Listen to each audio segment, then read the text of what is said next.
Financial Intelligence Deep Dive. This is your daily source for clear, focused market insights. Let's get into it. Today is Sunday, August 17th, 2025, and we're bringing you the intelligence brief for yesterday, Saturday, August 16th, 2025. Our mission, as always, is to help you cut through the noise, understand the most important nuggets of knowledge, and, well, truly be well-informed about the financial world. Okay, let's unpack this. What were the major themes that emerged from yesterday's market activity and really the whole past week? Well, it's great we're doing the Saturday brief. I think it's really valuable because it sets the tone, doesn't it? It gives critical context for the week ahead. Absolutely. We're not just looking at what happened, but really digging into why it matters. Providing that broader context is key. Couldn't agree more. And at a high level, it seems major asset classes were pretty mixed ahead of this, summer lull people talk about. We saw these pockets of risk appetite, but also these persistent concerns over, resilient inflation and policy uncertainty. It feels like a contradiction. It really does. Bit of a surface calm, maybe. Maybe. So let's start with that global snapshot. Equities first.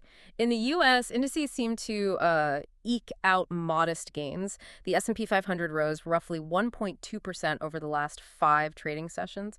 What was behind that? Well, stronger than expected July retail sales definitely gave it a boost. And some decent tech earnings helped, too. Right. And the Dow? The Dow saw a solid 1.7% weekly gain. The NASDAQ composite up about 1.21% for the week. So modest, but, positive. Okay. And across the pond in Europe? European equities also delivered moderate gains. The Pan-European STOXX 600 ended the week near 553.56 points. That's a 1.18% weekly increase. And the UK FTSE 100? The FTSE recorded about a 0.47% weekly gain. A bit less, yeah, even with that dip on Friday. Ah, yes, the Standard Chartered investigation news. That seemed to weigh on it a bit. It did. It shows how even specific corporate news can influence a broader index, especially one with heavy financial weighting like the FTSE. Interesting. So even when the overall trend is sort of positive. Exactly. Specific events can still cause ripples. It highlights sensitivity. Got it. Okay, Asia Pacific now. Quite mixed there, wasn't it? Very mixed. Hong Kong's Hang Seng pulled back a bit after some, frankly, disappointing Chinese data. Still ended the week up 1.7%, though. But Japan, the Nikkei 225, wow. Yeah, the Nikkei surged up to 43,378.31, setting new record highs. What's fascinating there is that divergence, isn't it? Some markets finding support while others, like Hong Kong, react to weaker data, and Japan just powers ahead. Absolutely. And the Nikkei's record highs. It's often seen as a bellwether for export-driven economies, right? Yeah. Certainly benefiting from the yen weakness. Makes sense. Okay, let's shift gears slightly. Rates and volatility. U.S. Treasury yields. Pretty quiet, actually. Little changed over the week. The 10-year note yield increased maybe 2 basis points over the 5 sessions. And the 2-year? That actually slipped about 2 basis points, so really stable overall. And volatility. The VIX. Still subdued, near 15. Yeah. Down slightly over the week. So how do we interpret that stability in rates? What's the market thinking? Well, it seems to reflect expectations that the Federal Reserve might just maintain restrictive policy longer. Because of that solid spending and sticky core inflation we keep hearing about. Precisely. The market isn't pricing in aggressive cuts anytime soon, it seems. And the VIX being so low, near 15. Yeah, this raises an important question, doesn't it? Is this genuine calm, or is it maybe a sense of complacency in the market? Complacency. That's always a worry when things feel too quiet. It is. Low volatility can feel good, but it can also mean people aren't prepared for sudden shifts. Okay, a quick pause here. This update is brought to you by NextSight, a global intelligence company that doesn't just gather information, but transforms it into strategy. Their open-source OSINT platform, SiteConnect, powers these insights and allows clients to shape reports around their own priorities. From financial trend tracking to cross-border investigations, their work operates on another level. Discover more at www.next-site.com. That's nextsite.com. All right, let's dive deeper now. Beyond the headline numbers, here's where it gets really interesting. Let's unpack the key drivers shaping the past week. Driver number 1, mixed macro signals. We touched on this, but in the U.S., July retail sales beat expectations, import prices rose. Reinforcing that theme, yeah. Consumer resilience, but also that sticky inflation. But then you look at Europe and China. Right. In Europe, July inflation held steady. Headline at 2%, core at 2.3%. That actually reduces pressure on the European Central Bank to, accelerate easing, more stability there. Contrast that with China. Yeah, China's disappointing economic data. That prompted calls for more stimulus, definitely weighed on Asian equities, as we saw with the Hang Seng. So if we connect this to the bigger picture. It creates this really complex global economic narrative, doesn't it? The U.S. showing strength, Europe relatively stable, but China presenting a significant challenge. It's a real mixed bag globally. It really is. Which leads nicely into driver number 2, policy divergence. Fed officials signal they're not ready to cut rates aggressively yet, despite inflation moderating somewhat. Exactly. But conversely, the European Central Bank kept rates steady at 2% after having halved them earlier this year. So, different paths. How's the market reacting to that divergence? Well, markets are now pricing in roughly just one 25 basis point Fed cut by the end of the year. That's it. Just one. Seems like it for now. Meanwhile, the Bank of England and the ECB are expected to basically hold current rates until the data really confirm sustained disinflation. They need more proof. Okay, and this policy divergence feeds directly into currencies, right? Yeah, absolutely. The U.S. dollar index, the DXY, drifted a bit lower this week, but it remains near one-year highs overall. That reflects those diverging monetary policies. And the euro, sterling. They both gained against the dollar, around 0.8 to 1% over the 5 days. But the Japanese yen. Yen weakness persisted. USDJPY lifted above 147.7. That's about a 0.4% increase week on week for the dollar against the yen. What's fascinating here is just how directly those policy expectations translate into currency moves. It's textbook, really. You mentioned carry trades earlier. Right. Can you briefly explain that again? How does the Bank of Japan's policy play into the yen weakness?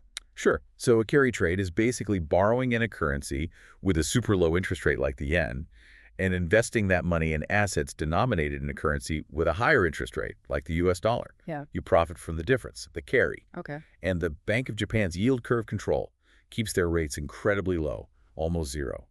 That makes the yen the perfect currency to borrow for these trades. So everyone's selling yen to buy dollars or euros? Essentially, yes. That constant selling pressure contributes significantly to its weakness. It's been a major theme for a while now. Got it. Very clear. Okay, let's move on to commodities and real estate. What's the picture there? WTI crude closed the week around $64.94 a barrel. That's marginally up. Yeah, slightly higher than the prior week, largely because U.S. crude inventories kept drawing down. Supply seems tight. Natural gas. Nat gas prices ticked up, too, to $3.05 per MMBtu. And gold, I saw it eased a bit. It did ease slightly, yeah. Closed around $3,335.60 an ounce. Trimmed some of its monthly gains. But still way up year on year. Oh, absolutely. Still 33% higher year on year. Remarkable strength. And briefly, crypto, Bitcoin, Ethereum. They seem to be consolidating after those huge rallies earlier in the year. Bitcoin around $117,772. Ethereum near $4,405. Holding on to massive gains but taking a breather. So connecting the dots here, WTI linked to inventory draws and maybe OPEC plus anticipation. Exactly. The market's watching that upcoming OPEC plus meeting in late August closely. Natural gas, influenced by, hotter weather boosting demand and some supply disruptions. And gold's long-term strength despite the weekly dip. Geopolitical uncertainties, central bank buying.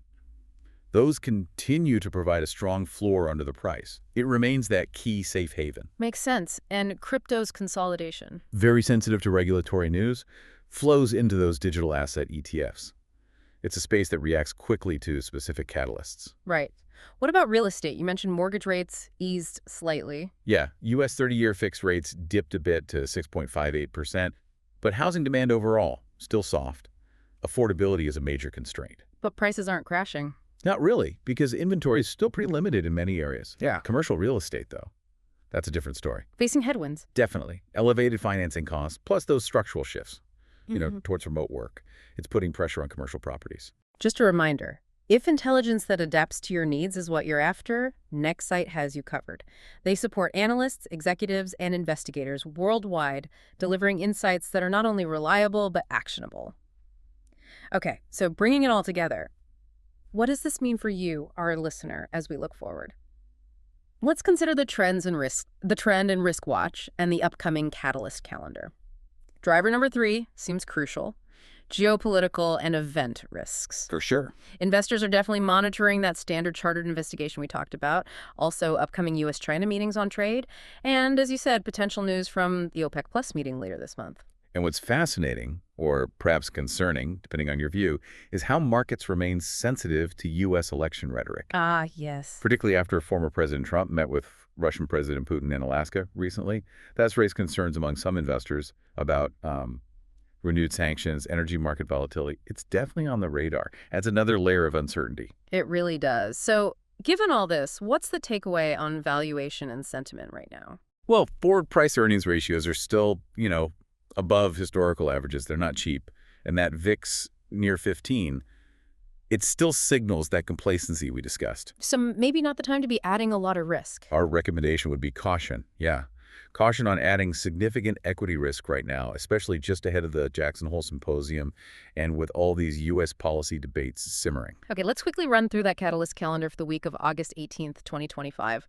What should people be watching? Tuesday, August 19th, U.S. existing home sales for July. Potential impact on home builders there. Right. Wednesday, August 20th, we get the FOMC minutes from their July meeting. Always closely watched for hints on inflation and growth risks. Plus the EIA oil inventory report. Crucial for energy markets. Thursday, August 21st, Eurozone PMI flash numbers for August. Key gauge of activity there. Yes, manufacturing and services. And Friday, August 22nd, UK retail sales for July. Insight into the UK consumer. See if that resilience is holding up. But the big one, Friday and Saturday, August 23rd to 24th. Jackson Hole, the Economic Symposium. How significant is that likely to be? Potentially very significant. Chair Powell's remarks, especially on inflation persistence or maybe financial stability risks, they could be a major volatility catalyst across all asset classes. So that could be the event that shakes things up, that potentially breaks this low VIX calm. It certainly has the potential to. Markets will be hanging on every word. It could really challenge that complacency if the message is more hawkish than expected or flags new risks. Okay. And just briefly, thinking about operational considerations for investors navigating this. Well, it informs strategy, right? Yeah. Some might be trimming equity exposure after the run-up, maybe locking in borrowing costs while credit spreads are tight. Definitely monitoring counterparty risk. And preparing for volatility. Absolutely. Preparing for potentially increased FX and rates volatility around these big events like Jackson Hole is key. It's all about managing risk based on the kind of intelligence we've been discussing. That concludes the Saturday, August 16th, 2025 Intelligence Brief, delivered to you on this Sunday, August 17th edition of The Deep Dive. Thanks so much for tuning in. Don't forget to follow us on YouTube and Spotify. And hey, drop us a like, share, or comment. We really would love to hear your perspective. Wishing you a good Sunday and a strong start to the week ahead. And just one final thought to leave you with. Given this market complacency, as we called it, that VIX near 15, and this really loaded catalyst calendar coming up, especially Jackson Hole and those geopolitical undercurrents, how will you assess your personal risk thermometer this week? Are you prepared for the kind of abrupt spikes in volatility that sometimes follow these long periods of calm? Something to mull over?